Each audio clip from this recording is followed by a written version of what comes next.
Next, we'll examine the impact of the structural adjustment programs introduced in the 1980s and the restrictive economic policies they imposed on Kenya. But did these reforms truly lead to economic stability and growth, or did they bring about new challenges? Let's take a closer look at the data from the World Bank to understand the full impact of SAPs on Kenya's economy during this period. To understand the impact of structural adjustment programs on Kenya, it's helpful to first look at the difference between two common metrics, GDP and GDP per capita. GDP, or gross domestic product, measures the total value of goods and services produced in a country. It gives us an idea of the size and growth of the economy as a whole. However, GDP alone doesn't tell us much about how the wealth is distributed among the population. That's where GDP per capita comes in. It's calculated by dividing GDP by the country's population.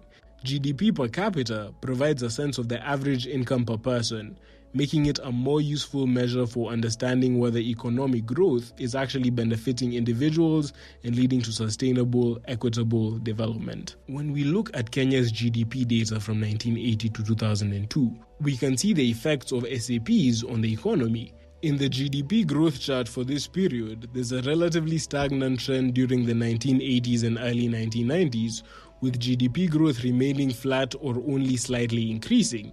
There's a visible rise in the late 1990s, but this growth was uneven and limited compared to the stronger growth seen after the easing of SAP policies in the early 2000s.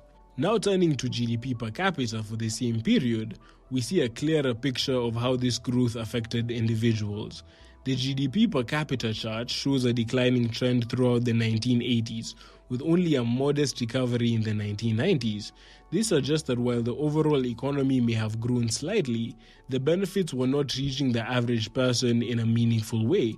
Growth was not translating into better living standards, indicating that SAPs may have hindered equitable development. Kenya's increasing debt load during the 1980s and early 1990s was intensified by another major factor: rising global interest rates.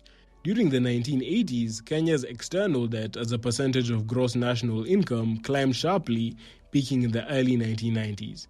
This rising debt, coupled with limited public investment due to the restrictive SAPs, stifled Kenya's economic growth, as shown by the stagnant GDP and GDP per capita growth during this period. It wasn't until global interest rates began to fall in the late 1990s that Kenya's debt burden started to ease, offering some relief from the financial strain. This decline in rates, alongside a gradual relaxation of SAP requirements, allowed Kenya to focus more on domestic development, contributing to the economic recovery observed in the early 2000s.